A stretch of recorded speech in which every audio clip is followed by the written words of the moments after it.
నమస్కారం. Public vision వార్తలకు స్వాగతం. నా పేరు మాధురి. వార్తల్లో ముందుగా హెడ్లైన్స్.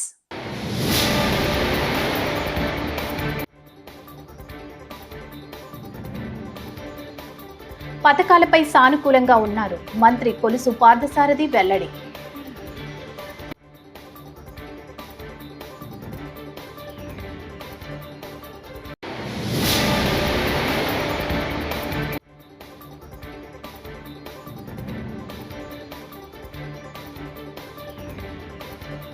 విద్యుత్ ఒప్పందాలపై చర్చకు సిద్ధమా అని సీఎం చంద్రబాబుకు మాజీ ఎంపీ మార్గాని భరత్ సవాల్.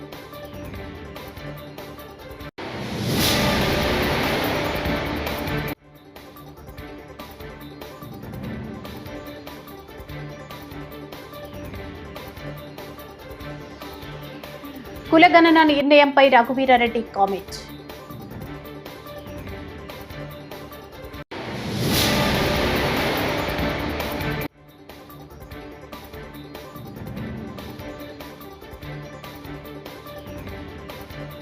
కుటుంబిషన్ శిక్షణ ముసుగులో భారీ అవినీతి, ఎమ్మెల్సీ వరదు కళ్యాణి ఆగ్రహం. ఇక డీటెయిల్స్ చూస్తే, తమ నాయకుడి సంతృప్తి కోసం వైసీపీ ప్రభుత్వం పనిచేస్తే ప్రజల సంతృప్తి లక్ష్యంగా కూటమి ప్రభుత్వం పనిచేస్తుందని రాష్ట్ర సమాచార పౌర సంబంధాల శాఖ మంత్రి కొలుసు పార్థసారథి అన్నారు. ప్రజల సంతృప్తి స్థాయి పెరిగేలా పథకాలు అమలుకు ప్రభుత్వం ప్రాధాన్యత ఇస్తుందని తెలిపారు. సోమవారం సచివాలయంలో ఆయన మీడియాతో మాట్లాడారు.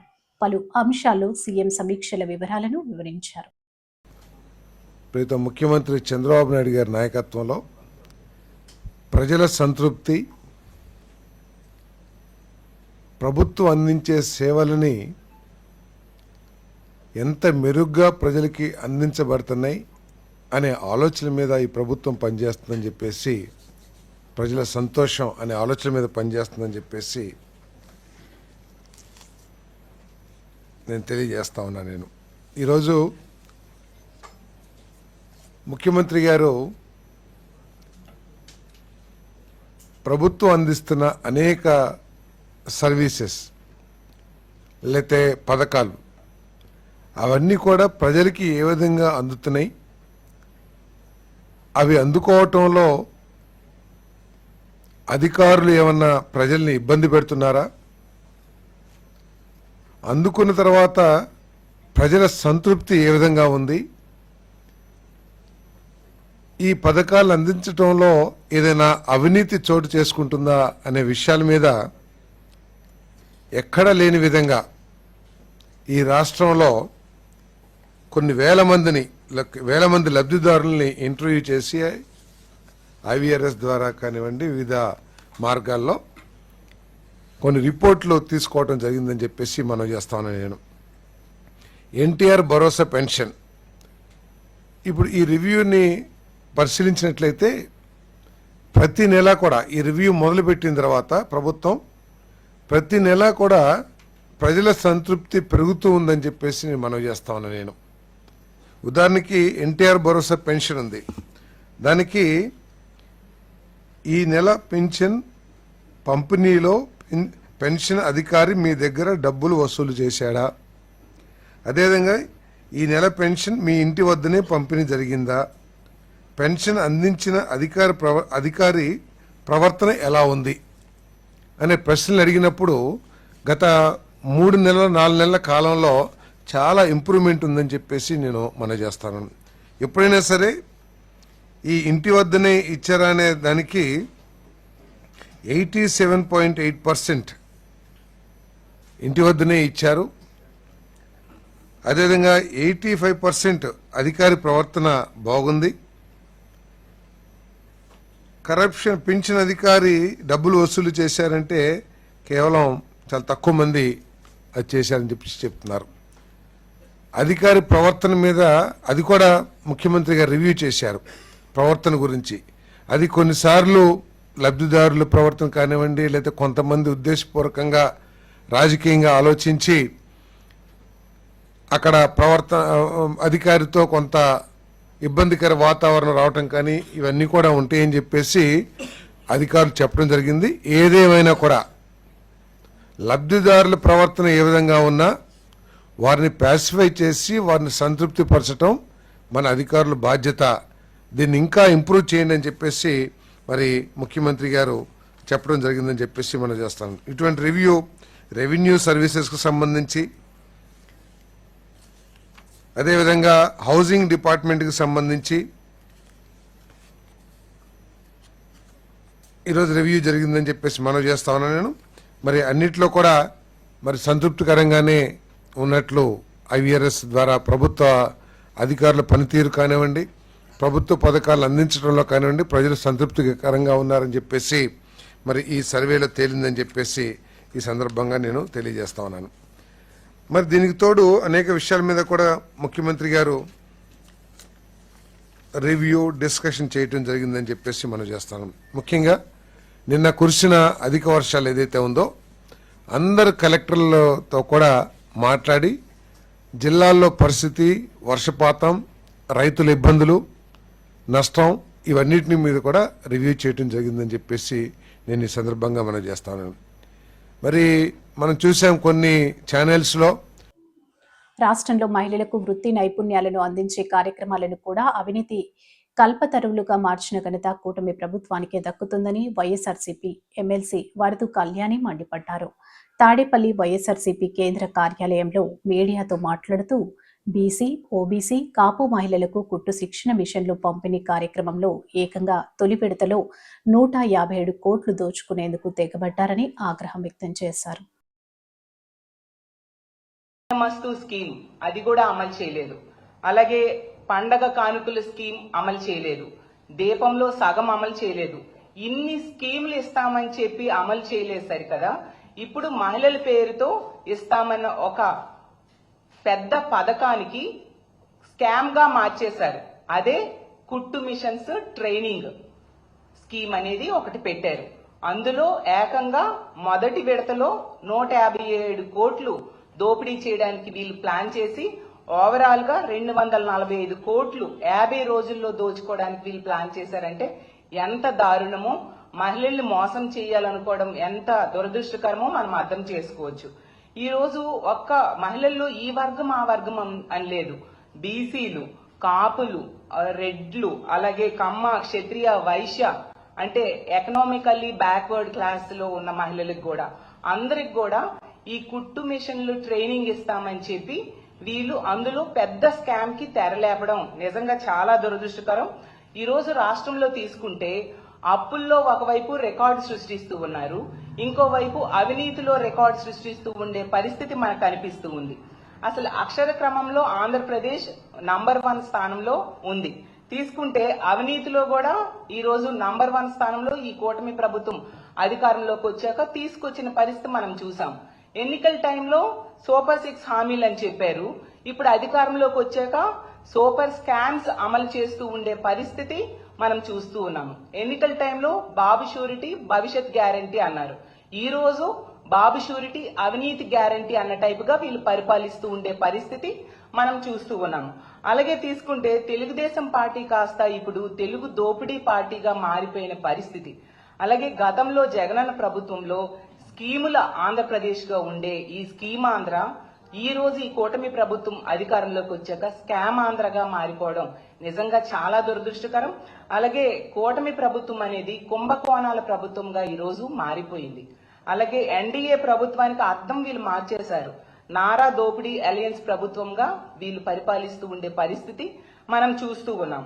ఈ రోజు ఈ రాష్ట్రంలో ఈ మహిళలకు ఇచ్చే కుట్టు మిషన్స్ అలాగే దాని ట్రైనింగ్ ప్రోగ్రామ్ లో తీసుకుంటే పెద్ద స్కామ్ కి స్కెచ్ వేశారు. అంటే మహిళలకు ఇచ్చే దానిలో కూడా దోపిడీ చేద్దామని వీళ్ళు ప్లాన్ చేశారంటే ఎంతగా దిగజారిపోయారో మనం అర్థం చేసుకోవచ్చు. ఒక మహిళ మంత్రిగా ఉన్న శాఖలో ఇలాంటి అవినీతి జరుగుతూ ఉండడం నిజంగా చాలా దారుణమైన పరిస్థితి. అసలు మొదటేమో 1,00,000 మంది మహిళలకి కుట్టు మిషన్స్ ఇస్తామని చెప్పారు. ఇందులో 50 రోజుల్లో 157 కోట్ల స్కామ్ కి వీళ్ళు తెరలేపారు అనమాట. అసలు 2 రోజులుగా ఈ స్కామ్ గురించి రాష్ట్రంలో ఉన్న మహిళలందరూ కూడా గగ్గోలు పెడుతూ ఉన్నారు. క్లియర్ గా ఈ స్కామ్ అనేది అర్థమైపోతూ ఉండే పరిస్థితి. కానీ ఈ రాష్ట్ర ప్రభుత్వంలో పెద్దలు ఎవరు కూడా కనీసం నోరు మెదపట్లేదంటే ఇందులో ఎవరెవరి పాత్ర ఉందో మనం అర్థం చేసుకోవచ్చు. అసలు ఈ స్కీమ్ అనేది మహిళా దినోత్సవం రోజు ముఖ్యమంత్రి గారు లాంచ్ చేయడం జరిగింది. ఈ కుట్టు మిషన్స్ ట్రైనింగ్ ప్రోగ్రామ్ అనేది అది ఎంత భారీగా మహిళా దినోత్సవం రోజు లాంచ్ చేసిన ఈ స్కీమ్ లో ఇంత భారీ స్కెచ్ వేసి ఇంత స్కామ్ కి తెరలేపడం నిజంగా చాలా దురదృష్టకరం. గతంలో జగనన్న పాలనలో తీసుకుంటే మనం చూసాం, ఈ బీసీ మహిళల కోసం ఆసరా ఇచ్చేవారు, చేయూత ఇచ్చేవారు, అలాగే సున్నా వడ్డీ అమ్మఒడి పథకం అమలయ్యేది, అలాగే మహిళల కోసం ఇళ్ల పట్టాలు ఇచ్చేవారు, ఇల్లు నిర్మాణం చేసి ఇచ్చారు, అలాగే తీసుకుంటే పెళ్లి కానుక, ఫీజు రియంబర్స్మెంట్ ఇన్ని బీసీ మహిళలకు ఇచ్చేవారు. అవన్నీ కూడా ఈ కూటమి ప్రభుత్వం అధికారంలోకి వచ్చాక ఎత్తేయడం జరిగింది. ఎత్తేయడం కాకుండా కొత్తగా ఇస్తామన్నవి ఏవి కూడా వీళ్ళు ఎన్నికల టైంలో ఇస్తామన్నవి ఇవ్వలేదు సరి కదా. ఈ మహిళల ట్రైనింగ్, కుట్టు మిషన్ల ట్రైనింగ్ లో ఎంత స్కామ్ చేయడం అంటే నిజంగా వీళ్ళు ఎంత మహిళా వ్యతిరేక ప్రభుత్వమో మనం అర్థం చేసుకోవచ్చు. అలాగే అప్పుడు గతంలో జగనన్న ప్రభుత్వంలో ఈ ఈబీసీ నేస్తమని ఎకనామికల్లీ బ్యాక్వర్డ్ క్లాసెస్ కోసం ఒక పథకం పెట్టి వాళ్ళకి ఆర్థికంగా తోడ్పాటును అందించి వాళ్ళకి స్వయం ఉపాధి అవకాశాలను ఆ రోజు జగన్మోహన్ రెడ్డి గారు కల్పించడం జరిగింది. ఈ రోజు తీసుకుంటే ఆ పథకాన్ని ఎత్తేసారు సరి కదా. ఆ మహిళలకు ఇచ్చే ఈ కుట్టు మిషన్స్ అలాగే ట్రైనింగ్ ప్రోగ్రామ్ లో ఇంత భారీ స్కామ్ కి తెరలోపడం అంటే నిజంగా ఎంత మోసం చేయడం మహిళలకి మనం అర్థం చేసుకోవచ్చు. అలాగే తీసుకుంటే గతంలో జగన్మోహన్ రెడ్డి గారి ప్రభుత్వంలో కాపు నేస్తామని చెప్పి కాపు మహిళల కోసం ఆ పథకాన్ని అమలు చేసి వాళ్ళకి ఎంతగానో తోడ్పాటును అందించడం జరిగింది. మరి ఈ కూటమి ప్రభుత్వం అధికారంలోకి వచ్చింది కదా, చంద్రబాబు నాయుడు గారైనా పవన్ కళ్యాణ్ గారు గాని ఈ కాపు మహిళల కోసం ఒక ఉపాధి అవకాశాన్నైనా లేక ఒక పథకాన్నైనా ఇచ్చారా అని నేను అడుగుతూ ఉన్నాను. ఇవ్వలేదు సరి కదా. ఆ కాపు మహిళలకి ఇచ్చే ఈ ట్రైనింగ్, కుట్టు మిషన్స్ ట్రైనింగ్ ప్రోగ్రామ్ లో కూడా ఇలాంటి భారీ అవినీతికి పాల్పడాలని వీళ్ళు ప్రయత్నిస్తూ ఉన్నారంటే ఎంత దారుణమో, ఎంత దారుణంగా మహిళల్ని వీళ్ళు మోసం చేయడానికి పూనుకున్నారో మనం అర్థం చేసుకోవచ్చు. విద్యుత్ ఒప్పందాలపై చర్చకు సిద్ధమా అని సీఎం చంద్రబాబుకు మాజీ ఎంపీ మార్కాని భరత్ సవాల్ విసిరారు. గతంలో కేంద్ర సంస్థ సెకీతో జగన్ ప్రభుత్వం 2.49కి విద్యుత్ ఒప్పందం చేసుకుంటే చంద్రబాబు ఒంటికాలి మీద లేచాడు. నేడు ప్రైవేట్ కంపెనీలతో 4.60 చంద్రబాబు విద్యుత్ ఒప్పందాలు ఎలా చేసుకుంటున్నాడు? ఈ కంపెనీలు చంద్రబాబు తాలూకా బినామీలే. డిప్యూటీ సీఎం పవన్ కళ్యాణ్ కు ఈ స్కామ్ తెలియదా అంటూ ప్రశ్నించారు. ఎనర్జీ పార్క్ ఆంధ్రప్రదేశ్ బ్రాకెట్ లో private limited, axis renewable energy park bracket లో Tungabhadra private limited for procuring 100 megawatts of power each from their wind solar hybrid pilot projects అని ఈ యొక్క ఆర్డర్ ఎవరిచ్చారు అని అంటే ఆంధ్రప్రదేశ్ ఎలక్ట్రిసిటీ రెగ్యులేటర్ కమిషన్ వారు ఇవ్వడం జరిగింది. నేను ఇవాళ చంద్రబాబు నాయుడు గారిని సూటిగా అస్సలు సుత్తి లేకుండా ఆయన ప్రశ్నించాలనుకుంటున్నా. గతంలో జగన్మోహన్ రెడ్డి గారి ప్రభుత్వంలో SECI, solar energy corporation of India, సెకీతో గవర్నమెంట్ ఆఫ్ ఇండియా అనుబంధ సంస్థతో ఆంధ్రప్రదేశ్ ప్రభుత్వము రెన్యూబుల్ ఎనర్జీ ₹2.49కి ఎంఓయూ చేసుకుంటే మరి చంద్రబాబు నాయుడు గారు ఒంటికాలతో లేచాడు. బయట మార్కెట్లో ₹1.99కి యూనిట్ ధర దొరుకుతా ఉంటే ఒక స్కామ్కి తెర తీశారు జగన్మోహన్ రెడ్డి గారు అని చెప్పి ఒంటికాలతో లేచిన ఈ పెద్ద మనిషి, ఈ చంద్రబాబు నాయుడు గారు ఇవాళ ఒక పుట్టగొడుగు లాంటి పుట్టుకొచ్చిన ఈ కంపెనీలతో ₹4.60కి ఏ రకంగా మీరు అగ్రిమెంట్ చేసుకుంటారని ఇవాళ సూటిగా అడుగుతా ఉన్నాం. స్కామ్ కాదండి ఇది. మీరు ₹2.49తో అప్పుడున్న రాష్ట్ర ప్రభుత్వము, అప్పుడున్న ముఖ్యమంత్రి జగన్మోహన్ రెడ్డి గారు కేంద్ర ప్రభుత్వం సంస్థ అయిన సెకీతో ఎంఓయూ చేసుకుంటే ₹2.49కి, ఇప్పుడు చంద్రబాబు నాయుడు గారు ఒక ప్రైవేట్ లిమిటెడ్ కంపెనీతో ₹4.60కి చేసుకోవడంలో మీ అంతరార్థం ఏంటి అని అడుగుతా ఉన్నా. అంటే ప్రజల సొమ్ముతో మరి ఏ బేసిస్లో వీరు చేస్తారనండి? అసలు బుద్ధున్నోడు ఎవడైనా చేస్తాడా? తక్కువ ధరకి ₹2.49 కన్నా తక్కువ దొరికితే చంద్రబాబు నాయుడు గారు అగ్రిమెంట్ చేసుకోవాలి, కానీ ఎక్కువకి ఎందుకు చేసుకుంటున్నారని అడుగుతున్నా. అంటే ఇది మీ తాలూకా, ఈ కంపెనీలు మీ తాలూకా బినామీలు కాదా అని అడుగుతా ఉన్నా. అసలు ఎంత దారుణం అండి. ఆ రోజుల్లో ఇదే చంద్రబాబు నాయుడు గారు న్యూస్ పేపర్లో వాళ్ళకి సంబంధించిన ఈనాడు, జూమ్ చేయమ్మా ఒకసారి చూపిస్తాను, వాళ్ళకి సంబంధించిన ఈనాడు, వాళ్ళకి సంబంధించిన ఆంధ్రజ్యోతి, లేదా వాళ్ళ తాలూకా ఏ రకంగా తీసుకుని వచ్చి పేపర్లో రాయిపించారనండి. నిబంధనలు ఉల్లంఘించి రాయడం చూడండి, నిబంధనలను ఉల్లంఘించి అనుమతులు ఇచ్చేశారు. 1750 కోట్ల రూపాయలు అదా నుంచి లంచం అంట. వేల కోట్ల రూపాయలు విలువ చేసే భూమి విశాఖపట్నంలో రూపాయికి దొరుకుతుంది. ఈ చంద్రబాబు నాయుడు గారు మార్కెట్లో ₹2.49కి అప్పుడున్న ప్రభుత్వము 7,000 మెగావాట్లు సెకీతో ఒప్పందం చేసుకుంటే దాన్ని రద్దు చేయాలి, దాన్ని క్లోజ్ చేయాలని మాట్లాడిన ఇదే వ్యక్తి ఇప్పుడు ₹4.60 చేస్తున్నాం. అంటే ప్రజల ముందు పెడతా ఉన్నాం, వాస్తవాలు ప్రజల ముందు పెడతా ఉన్నాం. మరి దీన్ని స్కామ్ నిస్సిగ్గుగా ఓపెన్గా ఎవరు కూడా చేయరు. ఎంత డెలిబరేట్ స్కామ్, అసలు ఎట్లా చేస్తున్నారని అడుగుతున్నా. మనం తినేది అన్నమే కదండి, మన భోజనమే కదా చేస్తున్నాము. అక్కడ ₹2.49 జరిగినప్పుడే స్కామ్ అన్నాడు, ₹4.60 చేస్తూ ఉంటే ఇంత దారుణంగా, మరి అక్రమంగా.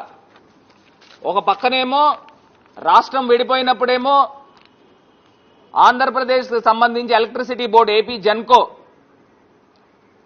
అప్పు ఏ రకంగా ఉంది, చంద్రబాబు నాయుడు గారు ప్రభుత్వం వచ్చిన తర్వాత ఏ రకంగా అప్పు ఎగబాగింది, ఇప్పుడు మళ్ళీ తీసుకొచ్చి ఇదే పవర్ కార్పొరేషన్కి ఎంత భారం పెడతా ఉన్నాడు. నేను ఇవాళ చెప్తా ఉన్నా, మీరు కొనుగోలు చేసిన విద్యుత్తు యూనిట్ అదనంగా ₹2.11 అదనంగా మీరు కొంటా ఉన్నారు. ₹4.60 అంటే గతంలో ₹2.49 అంటే ఈ రెండు మైనస్ చేస్తే ₹2.11 అవుతుంది. అంటే సంవత్సరానికి ఏటా మీరు ఎంత నష్టం చేస్తా ఉన్నారనంటే 210 కోట్ల రూపాయలు నష్టం చేస్తూ ఉన్నారు.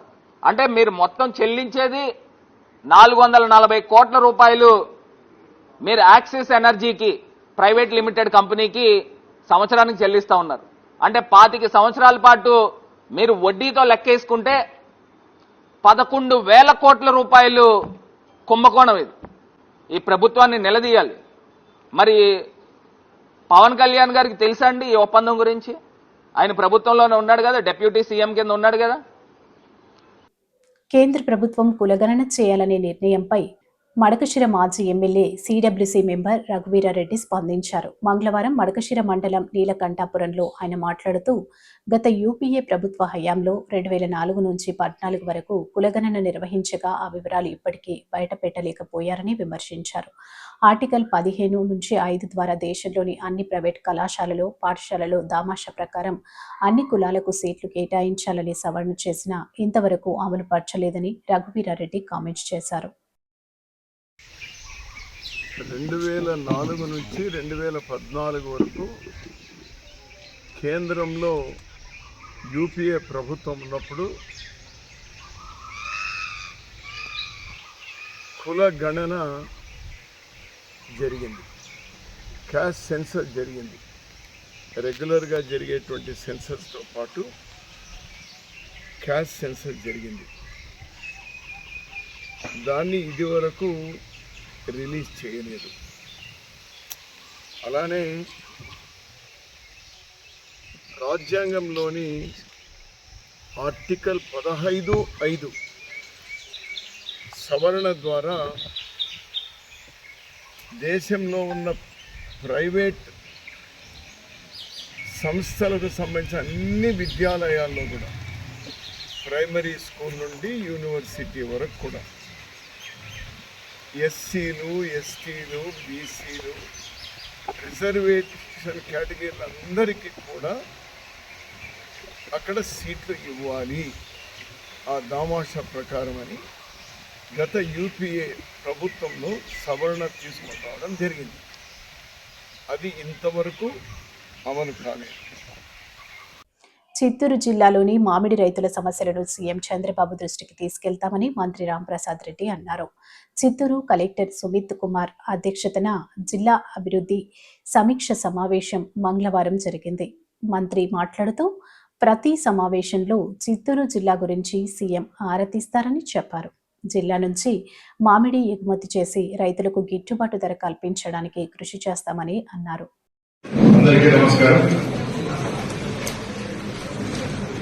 ఈ జిల్లా నుంచి ప్రాతినిధ్యం వహిస్తున్న గౌరవ ముఖ్యమంత్రి నారా చంద్రబాబు నాయుడు గారికి, సభాధ్యక్షులు జిల్లా కలెక్టర్ గారికి, అలాగే గౌరవనీయులు పెద్దలు మన ఎంపీ గారికి, పూతలపట్టి శాసనసభ్యులు గారికి, అలాగే చిత్తూరు శాసనసభ్యులు గారికి, జేసీ గారికి, డిఎంఓ గారికి, అలాగే ఇక్కడికి విచ్చేసిన జిల్లా హెచ్ఓడీలందరికీ ధన్యవాదాలు.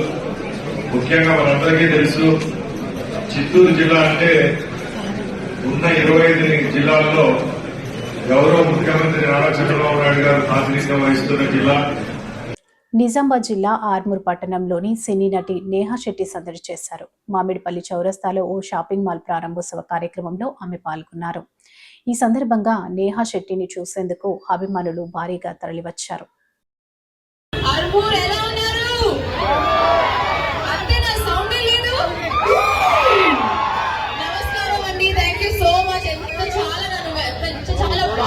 వెల్కమ్ చేశారు.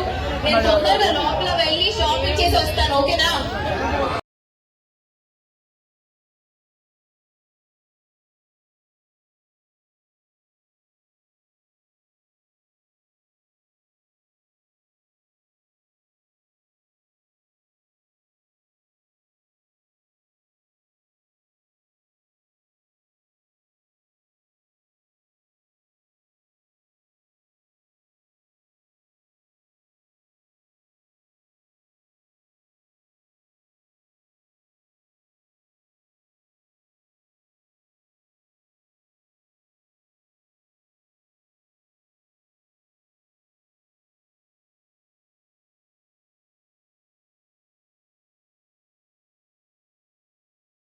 వర్షం వచ్చి ధాన్యంలో తేమ శాతం పెరిగిందని రైతులు ఆందోళన చెందాల్సిన అవసరం లేదని ప్రతి ఒక్కరి నుంచి ధాన్యం సేకరించి తీరుతామని అన్నారు. మంగళవారం నిడదవోలు మంత్రి క్యాంప్ కార్యాలయంలో ఏర్పాటు చేసిన పాత్రికేయుల సమావేశంలో ధాన్యం కొనుగోళ్లకు సంబంధించినటువంటి అంశాలపై స్పష్టతనిచ్చారు. సాధారణంగా తేమ శాతం 17కు మించితే ధాన్యం కొనుగోలు చేయరు. కానీ కూటమి ప్రభుత్వం తేమ శాతాన్ని పట్టించుకోకుండా 6 కాలం శ్రమించిన రైతన్న నుండి ధాన్యం కొనుగోలు చేసి వారి ఖాతాలో నిర్దేశిత సమయంలో నగదు జమయ్యేలా చర్యలు తీసుకుంటున్నామని అన్నారు. తేమ శాతం పెరిగితే ధాన్యం కొనుగోలు చేయవచ్చునని అపోహలు రైతులు నమ్మవద్దని అన్నారు. రైతు పండించినటువంటి ప్రతి ధాన్యం గింజ కొనుగోలు చేసి తీరుతామని భరోసానిచ్చారు. రైస్ మిల్లర్లు రైతుల నుంచి ఏ రకమైన ధాన్యాన్నైనా సేకరించి తీరాలని ఆదేశించారు. సరఫరాల శాఖ మంత్రి శ్రీ నాదెళ్ల మనోహర్ గారు నిన్న కాకినాడలో రివ్యూ మీటింగ్ పెట్టారు. ఆ సందర్భంలో కూడా నేను నిన్న సీఎం గారితో మా డిపార్ట్మెంట్ రివ్యూలో ఉన్నప్పుడు కూడా నాదెళ్ల మనోహర్ గారితో మాట్లాడితే ఆయన జిల్లాకి 50,000 మెట్రిక్ టన్నులు అదనంగా సేకరించడానికి ఆయన సాయం చేశారు. దాని ప్రకారం అందులో ఇప్పుడు మనకి మళ్ళీ నిడదవోలు మండలానికి ఇంకో 4,000 మెట్రిక్ టన్నులు, అదేవిధంగా మిగతా ఒక 1000 వరకు ఉండ్రాజవరం పెరవలి మండలాలకు కూడా సేకరించడానికి రమారం ఒక 5,000 మెట్రిక్ టన్నులు సేకరించడానికి ఇప్పటికే ఒక నిర్ణయం జరిగింది. జేసీ గారు, సబ్ కలెక్టర్ గారు ఆ విషయంలో ఒక ఆలోచన చేశారు. అయితే ఇప్పుడు మేము రివ్యూ చేసుకున్నాం, అందరితో కలిపి మాట్లాడాం, అందరితో కలిపి అగ్రికల్చర్ వారితో కూడా మాట్లాడిన తర్వాత ఒక నిర్ణయానికి వచ్చింది ఏంటంటే దీన్ని మరింత సేకరించాల్సినటువంటి అవసరం కనబడతా ఉంది. రైతుల నుంచి ఒత్తిడి వస్తుంది కనుక అందువల్ల ఖచ్చితంగా ప్రతి రైతు పండించిన ధాన్యాన్ని సేకరించడానికి మేము సిద్ధంగానే ఉన్నాం. కానీ దీన్ని కొంత ఒక ఫేజ్డ్ మేనర్లో చేయాల్సి ఉంటుంది. అదేవిధంగా ప్రతిమా నియోజకవర్గాలు కూడా దృష్టిలో పెట్టుకోవాల్సి ఉంటుంది. వీటన్నిటి దృష్ట్యా మనకి ఎక్కువ విస్తీర్ణం ఉన్నటువంటి ప్రాంతం మన నిడదవోలు నియోజకవర్గం. అందుకే దీనికి ఎక్కువ ప్రాముఖ్యతను ఇస్తూనే మనం ఇతర నియోజకవర్గాలకు కూడా ఇవ్వాల్సిన అవసరాన్ని మన డిపార్ట్మెంట్ చూస్తూ ఉన్నారు. అందులో భాగంగా ఇప్పుడే నేను రివ్యూ జరుగుతున్నప్పుడే మన పౌర సరఫరాల శాఖ మంత్రి శ్రీ నాదన్న మనోహర్ గారితో మాట్లాడాను. అఫీషియల్స్ ఉండగానే వారితో మాట్లాడి మరో 5,000 ఇప్పుడు అదనంగా 50,000 ఇస్తున్నటువంటి 5,000 కాకుండా ఇంకొక 5,000 అడిషనల్గా మెట్రిక్ టన్నులు మాకు ఇవ్వమని చెప్పి కోరడం జరిగింది. దానికి వారు సమ్మతించారు. దానికి సాయంత్రం లోపల దానికి సంబంధించిన విధానాలు కూడా పూర్తవుతాయి.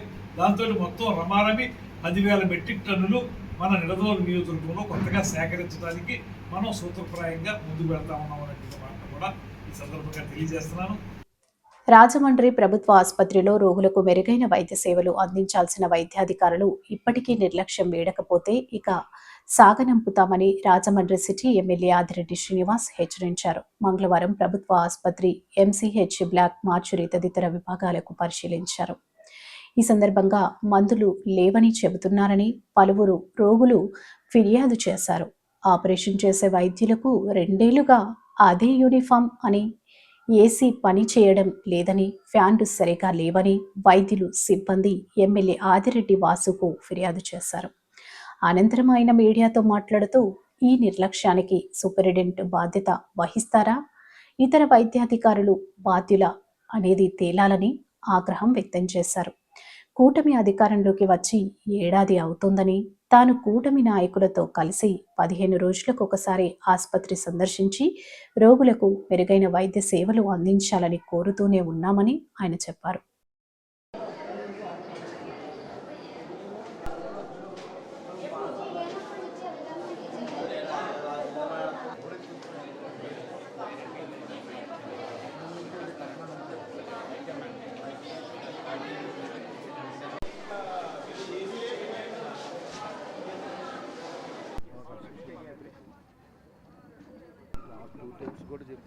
ఇన్నిసార్లు ఖాళీగా ఉండా వస్తున్నాం ప్రజాప్రతినిధులు, కూటమి నాయకులు ఖాళీగా ఉండా ఇక్కడికి వచ్చేది. రోజు ఎవరైనా ఇక్కడికి వచ్చేది దేనికి? సేవ చేయడానికే.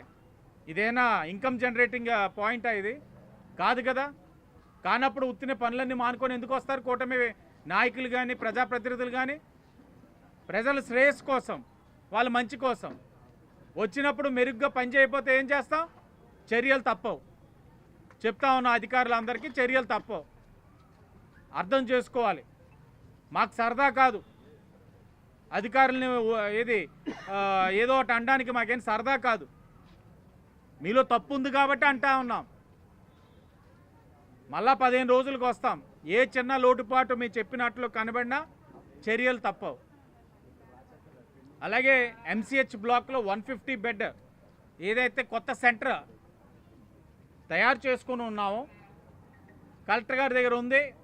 చిన్న చేయాల్సినవి ఉన్నాయి. గ్రిల్స్ ఏదో అమర్చాలని అన్నారు, అవన్నీ అమర్చినన్నే ఆ 150 బెడ్ ఏదైతే ఆ ఫ్లోర్ అంతా కూడా ప్రజలకు అందుబాటులోకి తీసుకొస్తా ఉంది కూటమి ప్రభుత్వం. ఆ 150 బెడ్ కూడా అందుబాటులోకి వచ్చినట్లయితే. ఈ వార్తలు ఇంతటితో సమాప్తం. నమస్కారం.